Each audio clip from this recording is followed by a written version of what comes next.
Hey everybody, Techie101 here, and welcome back to my review of Zombie Powder. This will be starting off volume number 4. Now with more, the fact I just got out of bed, so I look like shit right now, probably, and my bed's all messed up. I really wish I would have had another room to do this. Like, I have my studio downstairs where I do the Bleach videos and stuff, but, you know, that's not, like, a great place just to kind of sit down casually and just talk about a chapter like Zombie Powder, you know? It's more of just, like, a, you know, I stand up and I do the reviews and stuff. You know, and then I have my bedroom, and that's basically it. I wish I had, like, a separate room where I could just sit down and do it, and I could just, you know, maybe put up some, like, anime posters behind me and, like, get my figurines and stuff and have some kind of other room where I could talk about this stuff, but whatever. So anyway, this will be starting off volume number 4. This is the last volume of Zombie Powder, and it also is the shortest. It only includes 6 chapters of the series, finishing it off, so we're almost done, guys. Man, this is pretty sad. I actually have been thinking of another series I'm going to do after this. It's a fairly recent one, and I'm not going to tell you what it is, but it has recently started. I think it's only up to chapter like 9 or 10 right now, and it's by a mangaka that I've read a previous work that they did. There's no guarantees that I'm going to be doing it yet, but it's certainly an idea for when I'm finished with Zombie Powder. And it's current, obviously. It's still in serialization because it just started. Alright, so this chapter is called track number 22, Lay Your Heart on Me. And there's actually no naked monkeys in this one, so let's just dive right into it. Alright, so we have Shakaboon now aiming her Shakaboon Stomp Ultimate Steampunk Boot directly at Emilio's face, and, you know, Wolfina realizes, okay, I've, you know, have my resolve on this. I'm going to protect him no matter, it doesn't matter if he comes out of this coma and he ends up hating me the rest of my life because I'm the one that put him in that coma. I'm still going to protect him because he's my little brother. And it's kind of like, they don't mention parents. Like, it'd be cool if they would mention, like, Wolfina and Emilio's parents to see, like, maybe if her parents ridiculed and maybe blamed Wolfina for it, and they maybe like maybe they like tossed her out of the family for it or something. Maybe that would have a better reasoning why she's like deadly afraid of Emilio hating her, because that's like the only person she has left in this world. But no, they don't really even mention her parents at all. But anyway, we get the title page, which has them all dressed up in like kimonos and like neat Japanese like Shihawk, like, I don't know, kimonos. I guess they all are in Shihawk shows, whatever they are. I don't know difference in Japanese clothing. Gammas is pretty cool. It's like the appearance of like skulls and stuff. It kind of looks like something Kenpachi Zaraki would wear. And then we have they're all wearing tattoos with 2000 on it because I guess that's the year of the dragon. Because this was in serialization in 2000, 14 years ago. That's freaking nuts.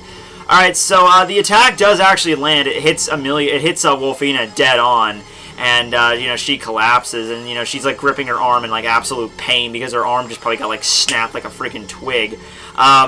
But no, it's not up yet because she picks up, I guess, her no, not her tripod. Her tripod, I guess, got tossed away. But she grabs onto Shakaboon's boot, like the engine thing, the exhaust port on her boot, which made her like stomp really fast. She grabs onto that thing instead, and right as she's about to go and attack Emilio again, she's like, "Who said you could pass?" And this gets Shakaboon even more riled up and just starts beating her to death with the other boot. It's really kind of really graphic and grisly. I mean, we don't get to see a lot of blood really, but it's the fact that, you know, she is just constantly like stomping on Wolfina, and Wolfina is still, even after getting crushed so much, you know, like her face is bleeding. She's like, "I'm not doing it. You shall not pass, you freaking Big Bertha sumo wrestling bitch. You're not going to hurt my brother." And this gets her even more pissed off, and then she just finally lands a hit right on the freaking head, and you know she has a freaking concussion from that, so she gets knocked away. I guess she loses consciousness, which, well, I guess not losing consciousness, but she can't move. Let's just say that. She can't move.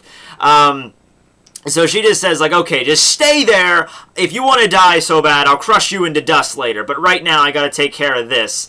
And so Wolfina's standing there in her own blood, and she's just like, "I have to stop her. I have to stop her. I have to stop her, or she'll die." And you know, she can't move just because like she probably does have a couple of broken and fractured bones. She can't move an inch. And right when Shakaboon's about to like punch Emilio right in the face, she just yells out to stop, and then it just, this weirdest thing happened, like, wholly like a what the fuck moment. Emilio stops her. Like, his arm is being encased in this weird metal, and he just rips his arm out of this metal like it was Play-Doh, and just grabs freaking Shakaboon's fist. You know, like it is like something out of Bleach or something, like at the last minute, you know, like big, huge Titan guy goes down to attack, and then we have Kenpachi or somebody that just blocks it with one hand. Like, dude, off, you know, that kind of stuff. And so Emilio is still, I guess he's not conscious. He's not having any kind of like dialogue or anything, or even inner dialogue. He just kind of grabs Shakaboon's fist and then digs his fingers into her fist and then rips her fucking hand off.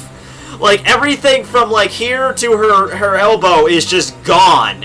And, you know, she freaks out in pain, and Emilio begins to just, like, kind of like Zombie, just kind of like, well, Zombie Powder, begins to just tear himself out of this train, you know, and just lands on the ground, right?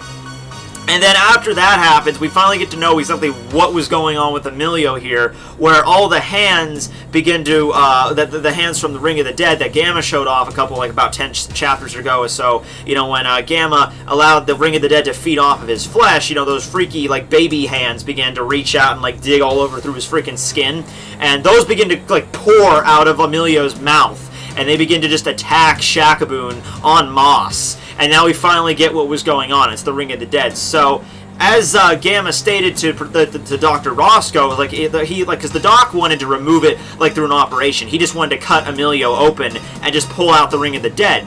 And Gamma's like, no, if you do that, you will die. And in this chapter, we find out that was the understatement of the fucking millennium. You know, it's not like, oh, you cut Emilio open, like the hand will come out and, you know, just kind of kill you or strangle you. No, if you even come close to that guy with any kind of sharp object, the hands will literally start pouring out and give Emilio, like, freaky zombie strength and, like, tear you in half like the freaking, I don't know, like something like a professional wrestler, okay?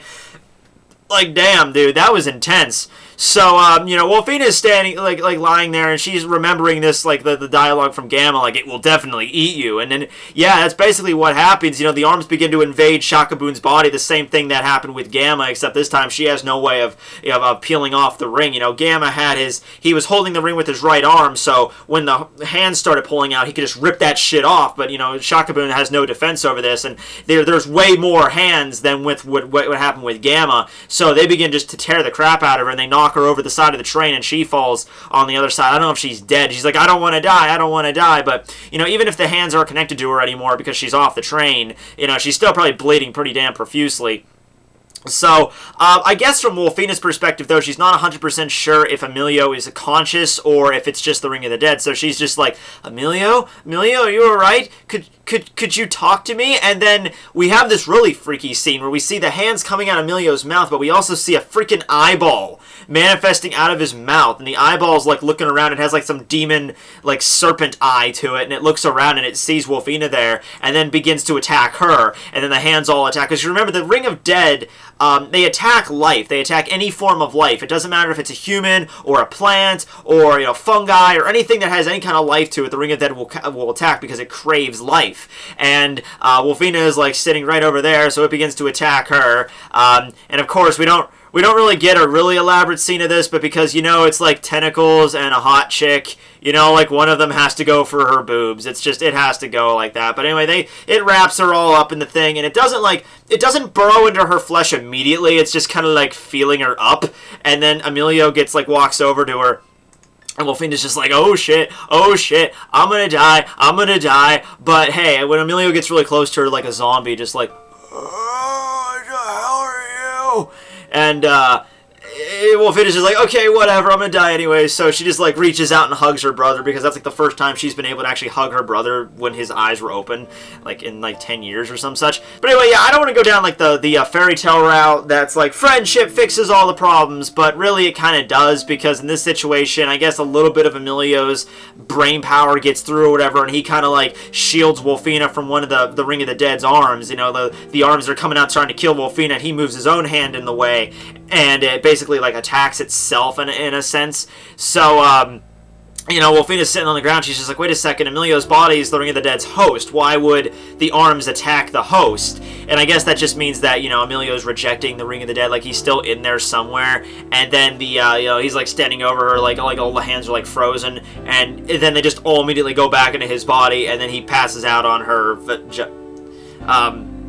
lap. Let's just say lap. It's the end of a story, you know, and nobody's dead except for maybe Shakaboon, but nobody cares about her, so let's not ruin this with sexual innuendos. She's like, thank you, Emilio, and then you see Emilio crying in her lap, and it's so tearful, it's so, you know, whatever. He's still in there somewhere. Anyway, so we cut back to the last scene of the chapter where we see Shakabun. Shakabun is still alive, but probably like bleeding out profusely. She's probably not got a couple hours left. And then she pulls out like a little transceiver that she had, and she's like, "This is Shakabun. You know, the magic train is, you know, it's basically."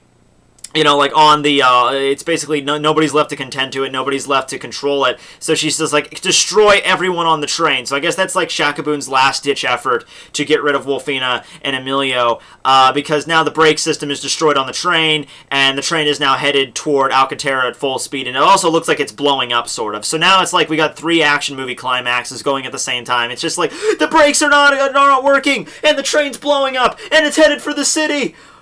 What are we gonna do, bro? It's like, I don't know what we're gonna do, bro. But Wolfina's like the only one left on this train, so I don't know how this is gonna work. Gamma is still doing whatever. He's still out in the middle of the desert. As for Elwood and Smith, I don't know what they're doing. They're still... Well, no, Elwood and Smith would still be back in Alcantara, right? Because they were, you know, the tent was near the city, so maybe they might do something about it, but... I don't know what exactly Smith and Elwood are going to do with, like, a train hurtling toward the city going at, like, an excess of 100 miles an hour. I don't know how they're going to exactly fix that, but hey, Smith's a genius. He might be able to figure something. I might be able to be like, oh, I'll just...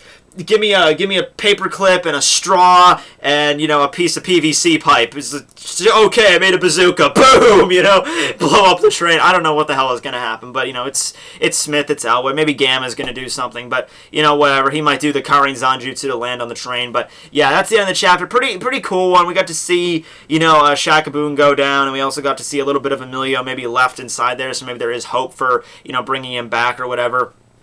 That was pretty cool. Yeah, so everyone, thanks for watching. Techie101 signing out. See you next time.